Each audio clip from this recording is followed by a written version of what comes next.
Bonjour à tous et bienvenue sur Savoir Média et Savoir FM 91.7 depuis la zone universitaire de Kabbalah. Bienvenue aux informations présentées par Diakari Dambélé, la mise en onde est assurée par Seydou Dambélé.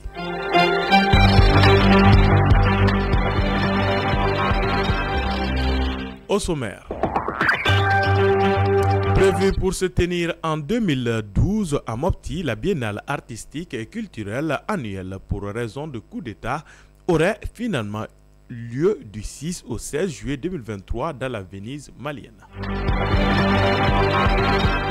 Dans le cadre de la restitution du projet de constitution, les autorités et légitimités traditionnelles ont été reçues au palais de Koulouba ce lundi 20 mars 2023. À suivre également dans la page internationale de ce journal, la libération du journaliste français Olivier Dubois, otage au Mali depuis 2021. C'est tout pour les titres de ce journal. Dans un instant, le développement complet.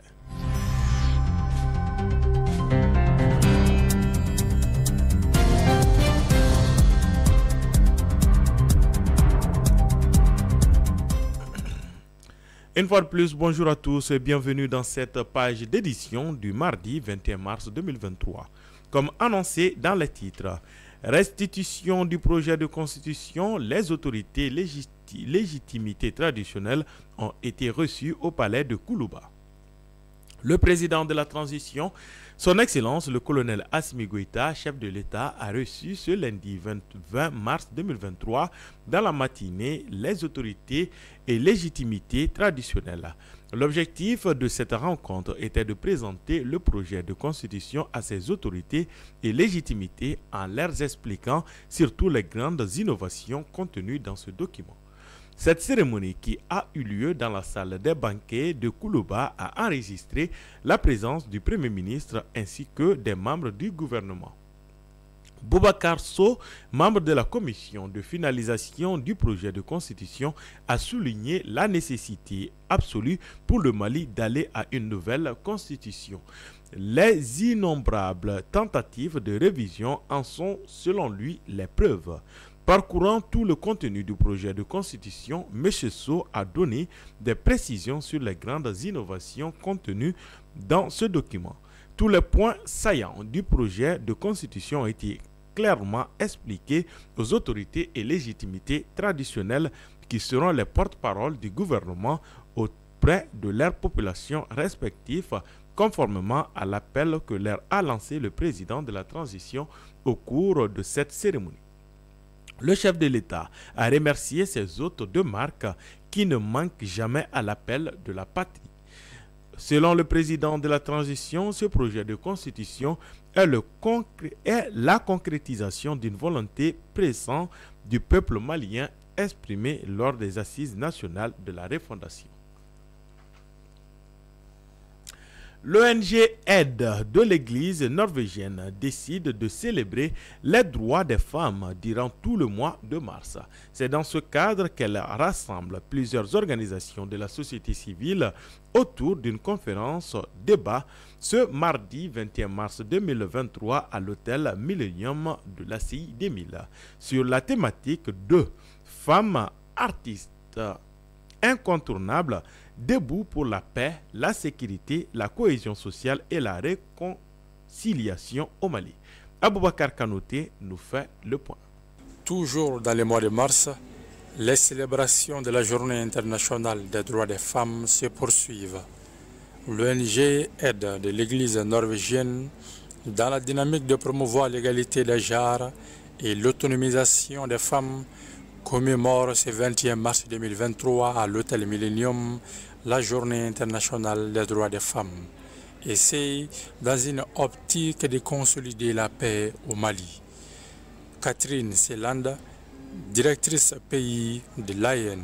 Et l'objectif principal de cette conférence, c'est d'encourager la participation des femmes au processus de consolidation de la paix, mais aussi de faire la mise au point de l'innovation et les technologies pour l'égalité du genre au Mali. La conférence débat était présidée par le ministère de la promotion de la femme, de l'enfant et de la famille. Sayon Dumbia, secrétaire général du dit ministère. La présente activité, c'est-à-dire la présente conférence, qui nous réunit ce matin, vise à sensibiliser et à encourager la participation des femmes au processus de consolidation de la paix, de l'innovation et des technologies en vue de parvenir à l'égalité des genres au Mali. C'est le lieu pour moi de saluer et remercier très sincèrement l'ONG Aide de l'Église norvégienne pour la tenue de cette conférence, mais aussi pour tout l'appui qu'elle ne cesse d'apporter aux populations maliennes, notamment celles des zones affectées par la crise. Plusieurs organisations de la société civile participent à ces conférences débats, dont les thèmes portent sur les femmes, actrices incontournables, debout pour la paix, la sécurité, la cohésion et la réconciliation au Mali. Des changements dans la douane malienne. Après plus d'une décennie d'application mitigée et fortement décriée, le statut particulier des cadres des douanes subissent enfin des corrections longtemps réclamées par les tenants de l'ordre de la hiérarchie et de l'adéquation avec le caractère paramilitaire de la fonction douanière. En effet, le décret numéro 2023-0163 PTRM, modifié depuis le 16 mars dernier, le décret numéro 02013 PRM du 31 janvier, en ce qui a trait à la catégorie des douanes en différents rangs et ordres militaires. Plus de confusion pour similitude et analogie entre différents degrés d'inspecteurs. C'est de la classe exceptionnelle, qu'ils soient de premier rang, deuxième rang, troisième rang, échelon, se distinguent nettement des autres désormais par l'appellation correspondant au plus haut cadre de la douane, le grade militaire de colonel-major. Quant aux inspecteurs des douanes de première classe, indifféremment de l'échelon, ils seront désormais appelés par le grade inférieur de colonel, tandis que les catégories de la deuxième classe, du deuxième jusqu'à la quatrième échelon, relèvent du rang de lieutenant-colonel. L'appellation de commandant correspond par ailleurs à la tranche d'inspecteur de sixième échelon de la troisième classe jusqu'au premier échelon de la deuxième classe. Sont également officiers avec le grade de capitaine tous les échelons inférieurs d'inspecteur. Les réseaux sociaux sont en effet conçus pour capter et retenir notre attention. L'utilisation moyenne y passe ainsi à environ 2h30 par jour, ce qui soit du point de vue du bien-être ou de la productivité. On peut donc vite pâtir de leur utilisation. Mais comme toujours, tout n'est pas blanc ou noir. Après tout, tous ces services ne sont que des outils. Un micro-trottoir signé Lala Camara. Sage, bienveillant et intéressant de faire recours à la bonne vieille méthode. Il est d'ailleurs recommandé par plusieurs couples qui ont de l'expérience dans la vie de couple, c'est-à-dire la communication. Donc c'est toujours mieux si l'un des deux parties constate que il y a un manquement à ce niveau dû à l'utilisation excessive des réseaux sociaux de l'autre, de lui faire un rapprochement par rapport à ça et de lui dire voilà, il y a tel ou tel aspect, il y a tel ou tel problème, je pense que voilà, il y a ça, et de l'aider l'autre également à se défaire de ce problème, parce que on n'a pas tendance à le voir comme ça, mais au bout d'un moment, et ça devient un problème, et petit à petit ça devient une addiction, et une addiction ça se laisse pas du jour au lendemain, et ça se compense petit à petit, ça se corrige petit à petit, donc avec des petites occupations à côté. Culture, biennale artistique et culturelle du 6 au 16 juillet 2023, Mopti accueillera l'édition de reprise. Prévue pour se tenir en 2012 à Mopti, la biennale artistique et culturelle annuelle pour raison de coup d'État aura finalement lieu du 6 au 16 juillet 2023 dans la Venise malienne. C'est ce qu'a décidé le Conseil des ministres du 15 mars 2023. Selon le Conseil des ministres, la reprise de l'organisation de la biennale artistique et culturelle est une recommandation forte des assises nationales de la refondation de l'État et une volonté politique affichée par le colonel Assimi Goïta, président de la transition. Elle s'inscrit également dans le cadre de la mise en œuvre du plan d'action du gouvernement, du cadre stratégique de la refondation de l'État et de l'accord pour la paix et de la réconciliation issu du processus d'Alger. Cette volonté, selon la communication écrite du département en charge de la culture, s'est traduite par la tenue de grandes manifestations culturelles, la création de formations artistiques nationales et la réalisation de grandes infrastructures culturelles favorisant la promotion de la culture et la diversité de notre culture et de la jeunesse malienne fortement attachée aux valeurs de notre société. Le choix de Mopti se justifie par le fait qu'au lendemain de la biennale artistique du cinquantenaire tenue à Sikasso en 2010, le témoin a été passé officiellement à la région de Mopti pour accueillir la prochaine biennale. Page internationale. Macky Sall, l'Afrique n'est plus la chasse-garde de l'Europe. Dans un entretien exclusif à l'Express, le président du Sénégal livre ses 4 vérités. Président du Sénégal depuis 2012, Macky Sall, 61 ans, est à la tête d'un pays en ébullition. À 1 an de la présidentielle, le chef de l'État n'exclut pas de se présenter à un 3e mandat, tandis que son opposant Ousmane Sonko poursuivi pour viol et diffamation mobilise ses partisans dans la rue depuis 2 ans. En 2021, des émeutes se sont soldées par la mort de 14 personnes. La semaine dernière, de nouveaux heurts ont éclaté à Dakar en marge des marches organisées par les supporters de Sonko contre la procédure judiciaire qui vise leurs champions.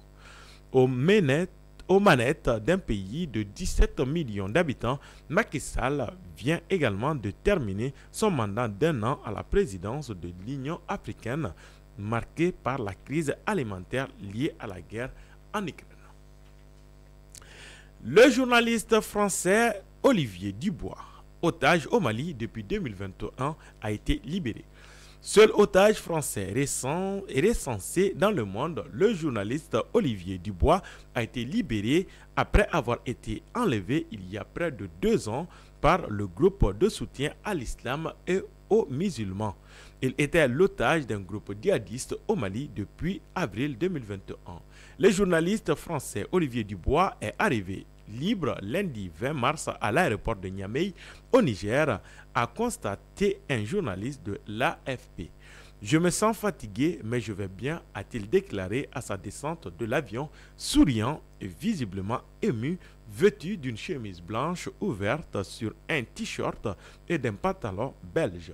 C'est énorme pour moi d'être là, d'être libre. Je voulais rendre hommage au Niger pour son savoir-faire dans cette mission délicate et rendre hommage à la France et à tous ceux qui m'ont permis d'être là aujourd'hui, a-t-il ajouté devant plusieurs journalistes. Page sport.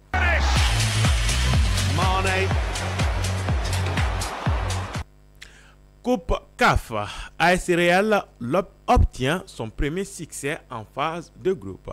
Grâce à un doublé de Ousmane Kamisogo, l'AS Real de Bamako a battu le TP Mazembe ce dimanche 19 mars 2023 au stade du 26 mars. C'était pour le match comptant pour la 5e journée de la phase de groupe de la Coupe CAF. Cette première victoire des hommes de Nouhoum Diané depuis le début de cette phase ne leur servira pas à grand-chose puisque les Scorpions sont éliminés tout comme leur adversaire du jour, le TP Mazembe.